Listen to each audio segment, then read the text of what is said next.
This is Chris with Dive Zone Scuba for another technical diving tips, techniques, and trips video.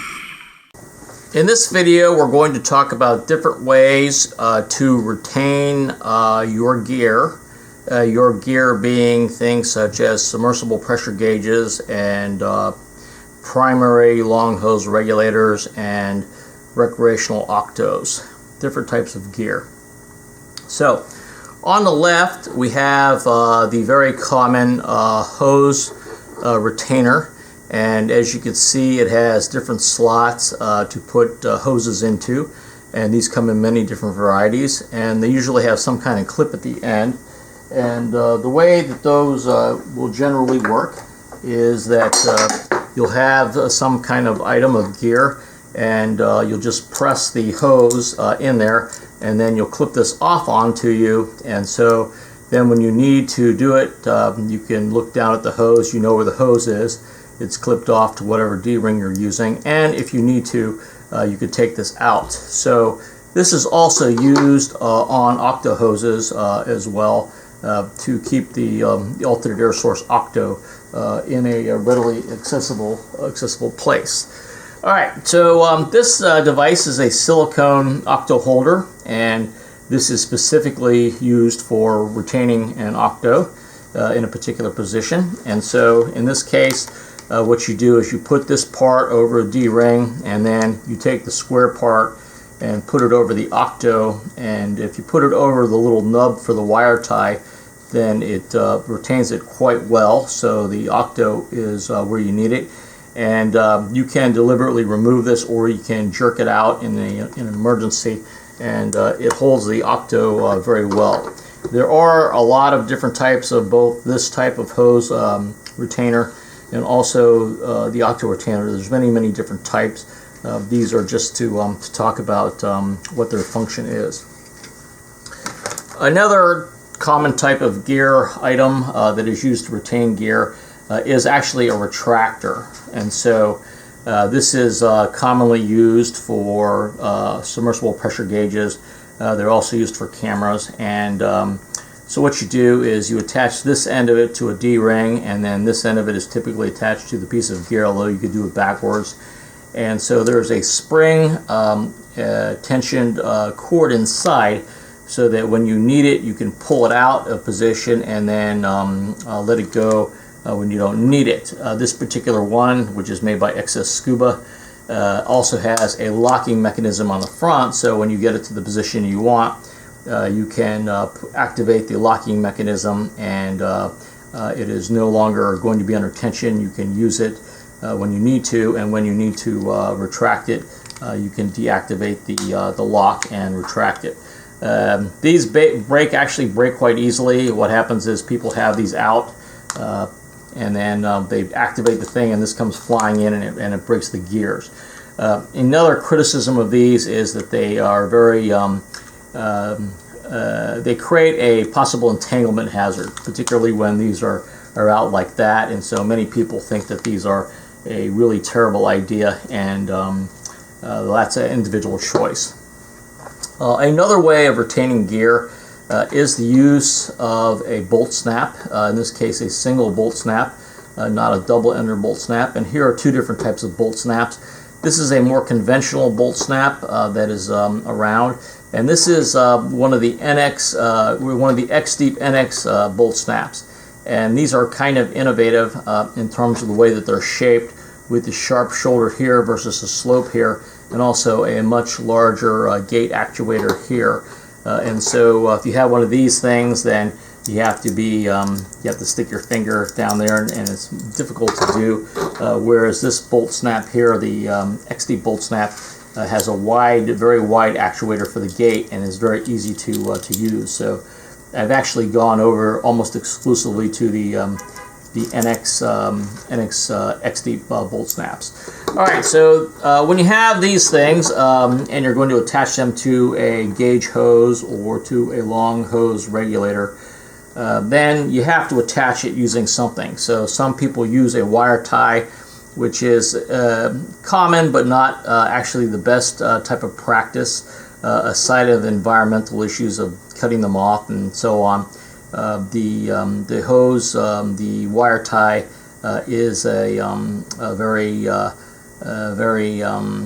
hard to cut type attachment. So many certification agencies insist on no metal-to-metal contact, and so while a wire tie does qualify for that, they prefer to use some kind of lightweight line, like the kind you find on a reel, some kind of cave line.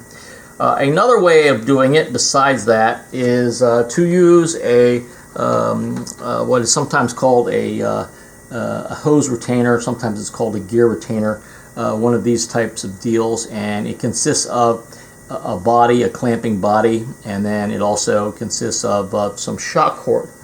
So there are many of these things out on the market. Here's one that's commercially available, and the problem with the commercially available ones are that they may not necessarily, the bungee may not necessarily be strong enough for your liking.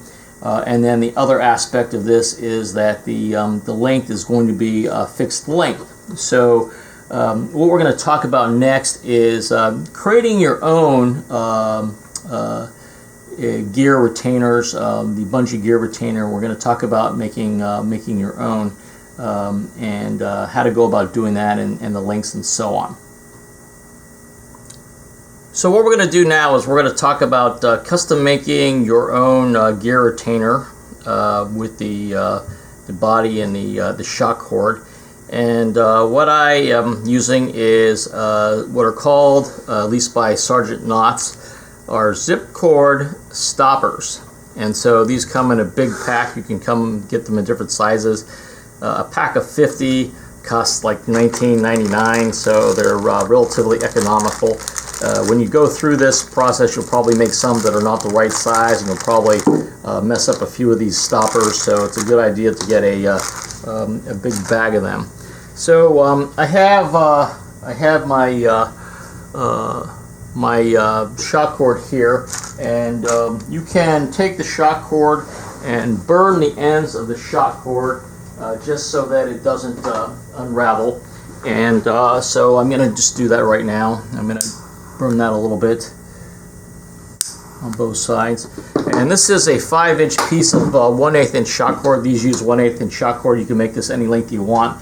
I've been experimenting with different lengths, and it seems like between 5 and 5.5 inches works best for me. And so these are really simple to use, a little bit difficult to make, but simple to use. Okay, so they've got these little prongs in here, and so you lay the cord here down like that. And I have found that it works best if you leave a little gap here in the front, and when you do this, if you keep the two cords as centered as possible together, they seem to work the best that way.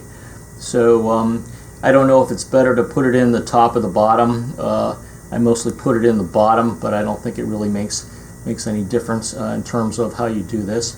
But you want to keep them close together. So then you want to close the top here. You want to close the top and take something like a slip joint pliers and take it and squeeze down on it. And I think actually in many cases it works better if you go sideways on these. And what you're trying to do is there's two little grooves in there, and you're trying to get the grooves to engage. Okay, so there, that will work pretty well. And so if you have this properly squeezed in and it's engaged properly, you'll see the crack here will be very small.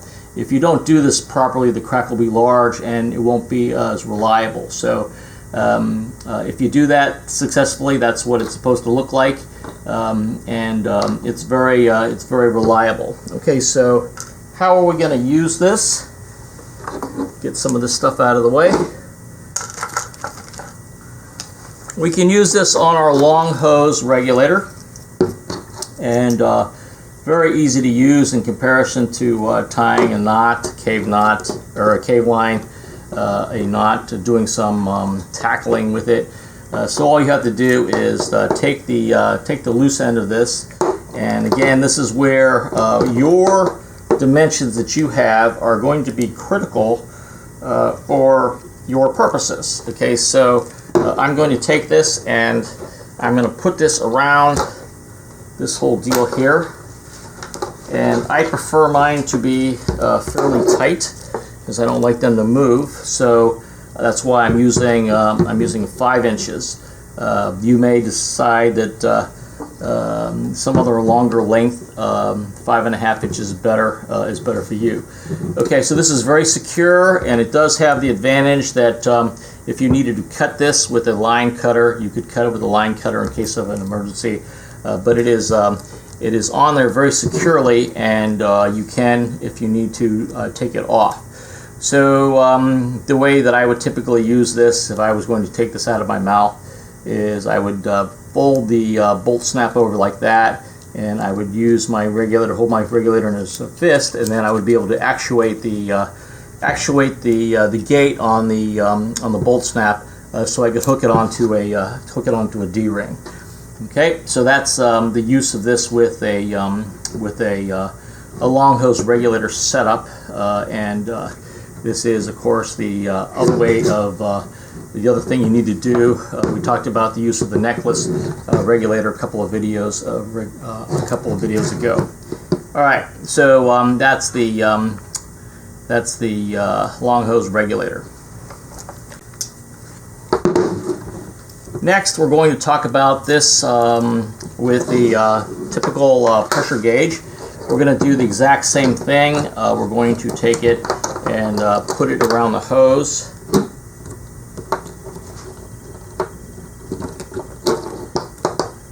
Okay, and again, we're ready to use this as a way of retaining our pressure gauge.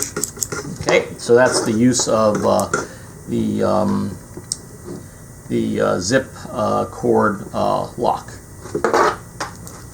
One of my all-time favorite applications for this zip stopper is with my redundant bladder inflator.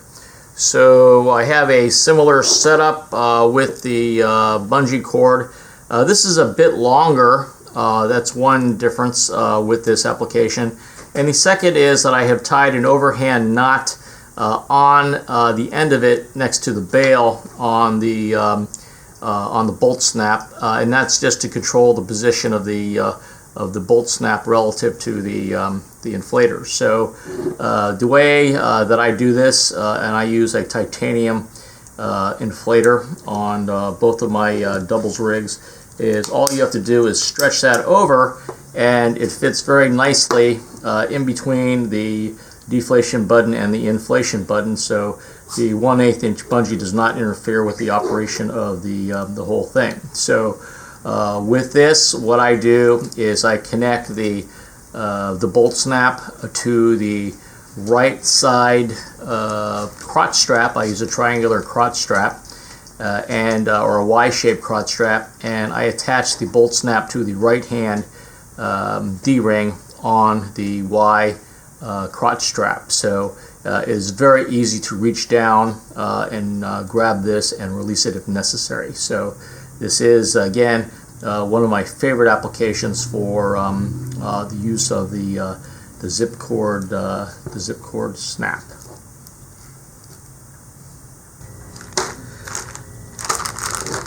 So with the big pack of 50 zip cord stoppers costing $19 and the bungee cord costing a few more dollars to get several yards of it, this actually offers a very economical way of creating many of these gear retainers. I think if you buy a bag of 50, you have more than enough to give them to all your dive buddies and yourself, possibly even a lifetime supply of them. So this is a very cost-effective and performance-effective means of being able to retain your gear. This is Chris with Dive Zone Scuba. I hope this video was helpful. Thanks for watching, and please subscribe.